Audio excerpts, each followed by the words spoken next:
Hi, I'm Carmen. I'm a fellow ADHDer. I'm a certified ADHD life coach, and I'm also a teacher. And I'm the host of this podcast, Authentically ADHD. I created this podcast in order to help me reach my goal of helping as many ADHDers as I can to thrive instead of just survive. Are you ready to jump in? Let's get started. Hi, and welcome back to the show. And if you are new to the show, welcome to the tribe. Today we're talking about something a little deep. We're talking about shame. Have you ever felt shame? What about guilt? If you haven't, or if you don't claim to have, in the words of Brene Brown, you might want to check on that because you might be a sociopath, but I'm just saying, in her words. So this podcast is based off of some things I've been reading in Brene Brown's work, and I'm going to link her website in the show notes and in the description of the video because her work is phenomenal and amazing. But it got me thinking about how guilt, shame, and humiliation and embarrassment have to do with ADHD and how they impact it.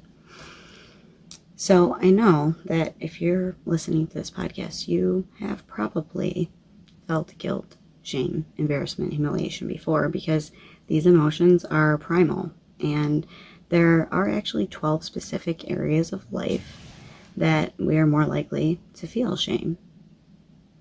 So why talk about shame? If you've been listening to this podcast, you might know what I'm about to say, but why talk about shame?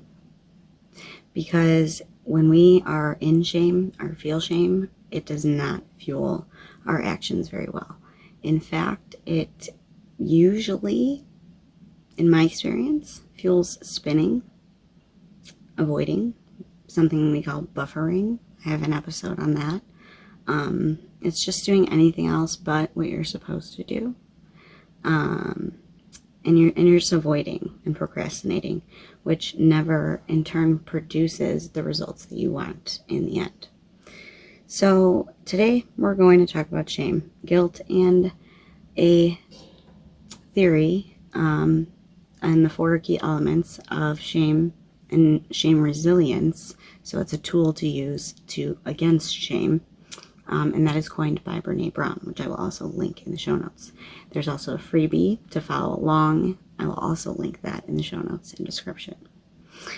So this way you can become more resilient to all the things happening, to shame, to scarcity. You can become more resilient in your life, and you're able to live more of a full life when you become more resilient to feeling shame. Because shame is a learned feeling, and we'll get to that. Shame is located in the prefrontal cortex along with the rest of our emotional regulation, which is great.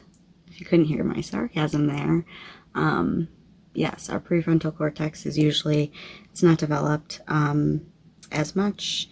It's those of us with ADHD, we have less of a developed prefrontal cortex. It's smaller, and it doesn't work as well as a neurotypical brain's prefrontal cortex. So the fact that shame and guilt and all that is up there doesn't really work in our favor. This is why growing up with ADHD makes us way more susceptible to shame, which drives disconnection, which is not good because connection is a vital human relational need. We need to feel connected to other people. So when we feel shamed, shame drives disconnection. And I think those are Brene Brown's words, but they are very awesome words. Shame drives disconnection. If you've ever thought about something that has shamed you before, you've gotten made fun of at school, all the kids are laughing, maybe at somebody else, and maybe it's not at you, but you look at that person and unless they have friends that are standing up for them, which usually those types of people don't, it's driving disconnection right there. You can see it in a small group, such as a child being bullied, or anything that could be similar to that. And like I said, connection is a relational need for healthy relationships. The antidote for shame is actually empathy and connection, and we will get to that. So there's 12 areas where shame is more likely to be present. Some of these may surprise you, some of them maybe not. None of them really surprised me. But here they are. Appearance and body image, money and work, motherhood and fatherhood. And that doesn't mean just being a mother or being a father. It also has to do with not being a mother or not being a father. Family, parenting or not parenting, mental and physical health, addiction, sex, aging, religion, surviving trauma, and being stereotyped or labeled. Just a pause there for dramatic effect. So the shame that I'm talking about, we all feel it. If you don't, again, I want to check on that, but this is the only time that shame's like a good thing that you say, yes, I do feel shame. And we are all afraid to talk about the things that make us feel shame. Why wouldn't we be? Who likes to talk about yucky things? I don't. Do you? I don't. And it the less we talk about it, the more it has power over us, which when I learned that, it was very, very disheartening, because I was like, oh, okay, I have to actually deal with this. But that's okay, because we're going to. So let's first just, I'm going to go over this a little more deeply later in the episode, but guilt and shame are two different things, and we tend to group them together. Guilt is an okay emotion. We're not going to label emotions in my podcast. I'm not trying to do that, because emotions are experiences to be had, not problems to be fixed. Happiness is not a destination, and I'm not going to keep quoting to you now. I'm going to stop doing that. Guilt is, I did something bad. I'm a good person. I made a mistake. Or, and shame is different than guilt. Shame is, it drives disconnection, and it's corrosive to our self-worth, because it more is encompassing of ourselves. I am a bad person. So guilt is, I am a good person who made a mistake. I did something bad. But shame is, I am a bad person because I did this bad thing. The good news is that shame derives its power from being unspeakable. So if we speak shame, it's one of the ways that we can go against it. And I will be getting to that a little bit later in the episode. And then the shame resilience that I will be talking about is a continuing practice. Like a lot of the things I talk about, it's not like some one and done overnight. If you could show me somebody who fixed their life like that, please, I would love to meet them. I would love to interview them and get all of their overnight tricks that they did, so that I can make this faster for all of us. So, shame. Like I said, we all have it, men and women. Women have the most trouble with worthiness and the areas of motherhood and looks and stereotypes and things like that. Men have shame, and when they speak it, they get shamed for their shame. I'm sorry, women. We shame the men. I didn't know this, but Brene Brown opened my eyes. When a man speaks his shame to you, you have to be compassionate. We want so bad for men to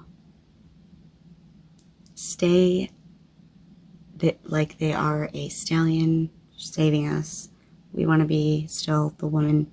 We may say we want them to be vulnerable, but when they are, let's face it, basically they're not called nice names. It's just what happens. And they don't get shamed by other men as much as they get shamed by women. And this is based off of research from her book. This is straight facts. Men said this to her all over the world. We hurt each other, men and women. We all have this deep shame, and the messages and experiences of shame differ by gender, race, equality, quality of life, etc., etc., mental health, physical health, all those things. And the experience is universal. We forget that a lot of the time. And we need to do it together. We need to combat shame together. And women and their shame, we get caught in like a whole big knotted web of shame because perfectionism sinks in. We are judged if we're mothers, and then if we're not mothers, we're judged. Why aren't you having kids? Why don't you have kids? If you only have one kid, why aren't you having more children? If you're not married, why aren't you getting married? The gender stereotypes. Like, my hand is raised right with you. If you don't see me, if you're listening to this, my hand is raised with you. I understand how we never feel enough, how we don't like to feel exposed, how we hate to fail, how we sometimes just cannot find our way to the seat at the quote-unquote cool table. And we feel the most shame about our looks. The way we look, right here. I didn't want to record this podcast on a video today, but I did. Because I said, in your podcast, it says, still to this day, after all the equality and body positivity, we are still focused on this. That's sad to me. It's very sad. So I put the video on and I say, you know what? I don't really care what the video looks like. I'm just going to do it because I think I look good. If you don't, go find someone else to listen to, or just listen to me. You don't need to watch me. So motherhood is a close second. Again, this is all based on research, and I will link the website in the show notes so that way you can look at all the research that Brene Brown has done. But motherhood, whether you have children or not, this is because of the societal expectations. Again, we're supposed to grow up and be mothers. Why? Why is that the expectation? Why can't we grow up and maybe not be a mother to children, but a caretaker of dogs? And, you know, we teach kids and coach people of all ages. So we are influencing the world. You don't have to have kids to influence the world. And if you are a mom, you're judged on every single way that you do it. And I am so sorry. I personally am not a mother. But I don't agree with people who say that you should or should not breastfeed. Or that you should or should not this, or should not that. You're the mom. It's your decision. As long as you're not beating them or, killing them. It's your decision. You are their mom. What you're doing is what's best for them. And we get caught up in the shame of other people in motherhood. Those are the two tops for mothers. We're not supposed to fall apart. Good mothers, at least. Basically, universally, failure equals shame. Shame is being wrong. And showing fear is wrong, and it's shameful. That's how it's viewed in society. I am a bad person is what shame means.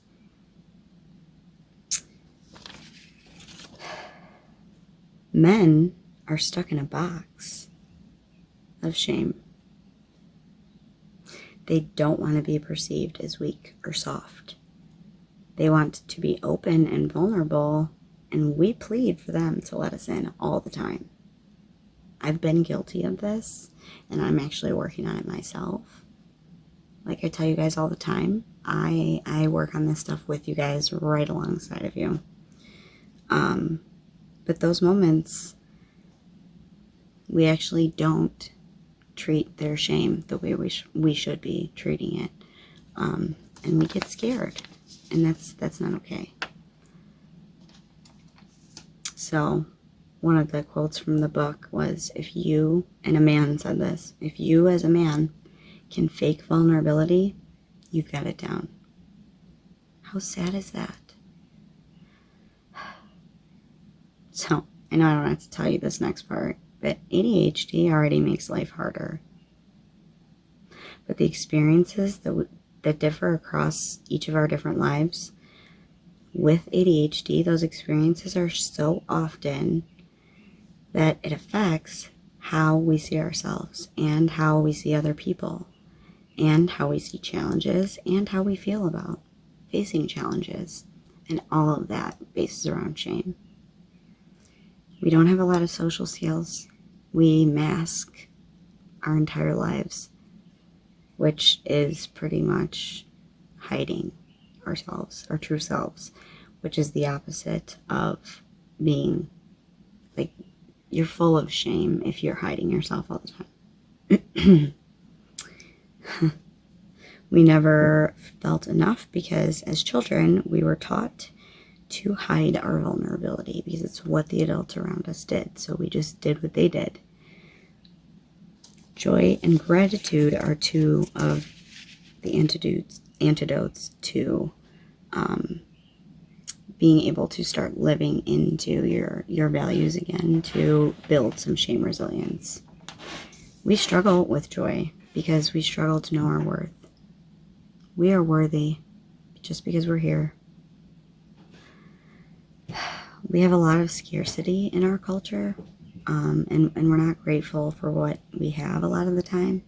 So getting past that first vulnerability, I feel naked, and getting the real emotion is one of those things that we struggle with.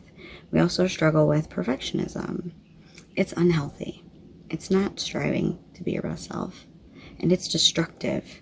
And then it's addicting because perfection doesn't exist, so you never reach it. And it's also someone else's perception of you, which you can't control. Why again do we engage in perfectionism? Recovering perfectionist, recovering people pleaser. And so it's based off of perception and feeling shame. One of the antidotes to this is mindfulness. It does not always have to be sitting still, so please don't fast forward when I say the word mindfulness, because that's always what I thought. I always thought it had to be sitting still or being at peace. It's more about paying attention to your emotions without avoiding them or bypassing them, but also not over exaggerating them and overindulging in them. Just noticing they're there. And validating them. Being it's okay to feel this way. It's okay to feel sad if somebody said they didn't like your hair, or oh, ew, you did your makeup bright pink and purple today. Gross. I don't like people with glasses. Just pay attention. Why wouldn't you feel sad if somebody said something like that? Because shame, disconnection, and isolation are the unhealthy and automatic coping skills for people with ADHD, and especially the comorbid disorders of anxiety, sometimes depression, and other things like CPTSD and insomnia, and I could go on, but that would take a long time. I have an episode on it. Isolation is very detrimental. It can lead to deep depression, and we are really susceptible to this because of our emotional dysregulation and all of the cognitive distortions that we have. And then if we also ruminate, it makes it a lot harder. Pair this with being told that you're doing things wrong. You're too much, too loud, too this, too that, etc., etc. As you grew up from the people who cared for you. They didn't mean anything by it. I'm not blaming them. They didn't do any of this in order to make us feel shame. This is just what happens as you grow up, from your parents to your aunts, uncles, teachers, coaches, people in the media, people just in your life in passing, people talking to other people. They don't even have to be talking to you, and you can pick up a message like being thin is the cool thing, or the thing you need to be. And that's, again, it all influences the thoughts and emotions that we have about ourselves. And it can influence shame. The older you get, especially if you're undiagnosed, the more shame that you are at risk of experiencing, because the feeling of shame can range from forgetting your keys to being ashamed of your own thoughts and emotions. Even shame for just being who you are, especially with ADHD. Shame is one of the most primitive emotions. We all have it, and people who have ADHD feel it stronger. It's just magnified because attention deficit is actually just a regulation disorder. So here's the thing about shame. It's toxic, it's corrosive, and if you live in shame for too long, it affects your ADHD symptoms dramatically, because it is traumatic to feel shame, because it means I am bad, and you start viewing yourself as bad for everything. See, the issue here is that we are using the incorrect terminology. Remember how I said the difference between guilt and shame? Because humanity tends to use shame, guilt, and humiliation and embarrassment interchangeably, we use all the 4 of those words. Those are 4 different words. Think about it. When I learned this, it made a lot of sense. I actually wasn't that mind blown. I was mind blown that I didn't realize it sooner, why we were doing this. Because they do not mean the same things. Each one of them has their own definition. You ready for them? Shame means I am bad due to my actions or who I am. Guilt. I am a human who made a mistake or did something bad. Embarrassment. This is a fleeting emotion. Fast in and fast out. Usually we don't feel it for very long, and it's something we don't feel alone because other people do it a lot. You know, it's because we know that other people have tripped too and fallen into a puddle, or other people have spilled all over themselves before. So embarrassment is something that's fleeting. That one doesn't get interchanged as much, but humiliation is another emotion that we mix up with shame. Humiliation is actually based in our own perception of ourselves. In healthy individuals, they do not believe that they deserve the humiliation. Like, it was so unfair for that person to degrade me in front of all these people. But if your self-talk agrees with the critics and the people who don't have very nice talk to you, and if you don't have very nice self-talk, then if it's also ongoing in your environment, it can quickly lead to the shame talk of, it's because of me that this happened. I am humiliated and I deserve to be yelled at in front of all these people. Or I deserve to berate myself into doing a task and not maybe like rewarding myself afterwards. Like I previously stated with ADHD, we have emotions that are magnified due to our lack of self-regulation and our low emotional literacy skills. We don't know a lot of emotions. Think about it. Try to name 20. Like, pause this for pause it for a minute and see if you can list 20 different emotions. Because I couldn't before I read that Atlas of the Heart by Brené Brown, which again will be linked in her website and you can find it. I think they're all available on Audible and Google Play Books as audiobooks, and you can order them off Amazon.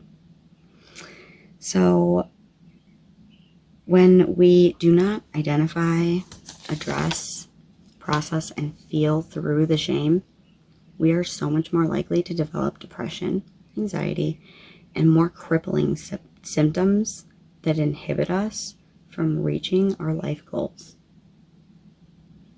It just does. So I know I've been real throughout this episode, and I always, I promised you a strategy, and I always keep my promises. Now, I want to preface this by giving credit to Brené Brown's work because a lot of it is used to explain the concepts in this episode. And she coined the shame resilience theory and the 4 key elements of it.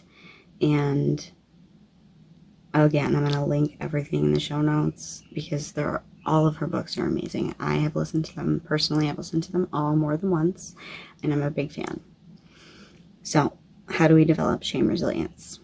I'll tell you right now, I am in the middle of developing my own shame resilience, and it's not easy, but it is worth it. It is. I don't like to waste your time. Your time is very valuable to me, and I love that you click my podcast to listen to.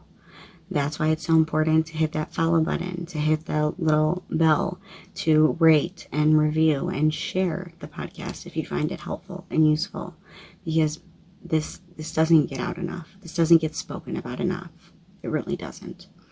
And if I can get it out to more people, my heart would just be so happy. That's what brings me my dopamine, friends. I mean, it is like my half birthday right now. We're in June. Oh no. It was my half birthday in May already. Oh my goodness. I cannot believe I'm almost going to be 32. Wow. Okay. Back on track. If you didn't just see my ADHD right there. All right. So, this theory and all the elements have been created by Brené Brown. Now, what is shame resilience? I'm going to read Brené Brown's definition right from the book because, honestly, I don't know if there's anyone who could have written it more eloquently than she did. It's on page 136 in Dare to Lead. Shame resilience is the ability to practice authenticity when we experience shame, to move through the experience without sacrificing our values, and to come out on the other side of shame experience with more courage, compassion, and connection than we had going into it. Ultimately, shame resilience is about moving from shame to empathy, the real antidote to shame. That is a big, big, big aha to me, and I hope it is to you too, because the way that she writes is so eloquent. I couldn't have written it any better. So shame resilience has 4 key elements, but it also heavily relies on self-compassion and self-trust. You have to be willing to be vulnerable. You have to believe that you're enough. And you have to believe that your story deserves to be told. Do you think I could have started this podcast if I didn't believe that my story deserved to be told? Because I believe your story deserves to be told, just like I believe my story deserves to be told, which is why I created this podcast. You have to be willing to be vulnerable. You have to be a person who believes they are valid enough to be heard by those who have earned the right to hear their story. Speaking shame quiets it so fast. And these are Brené Brown's 4 key elements of shame resilience. And I am going to include some examples of my own here and there to help you kind of understand what it looks like. Again, there's a freebie in the show notes that you can use and write on, or look at it and use the questions.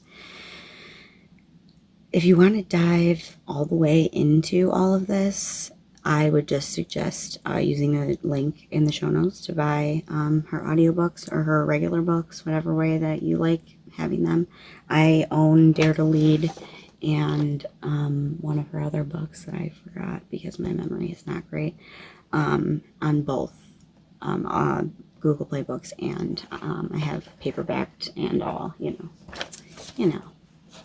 So here are the 4 elements. 1. Recognizing, naming, and understanding our shame triggers.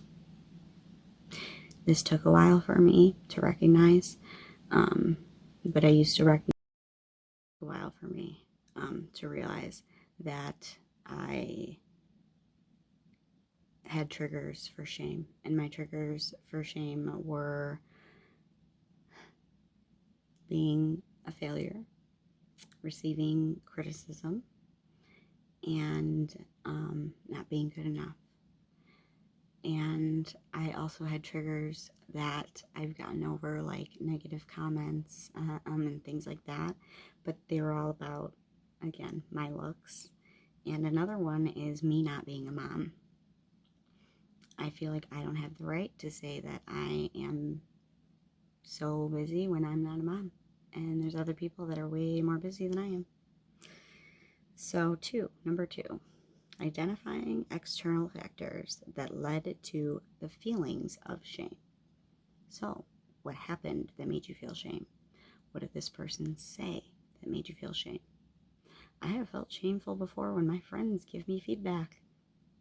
Sometimes it's just because of ADHD and our rejection sensitivity, we magnify it and we make it too personalized sometimes.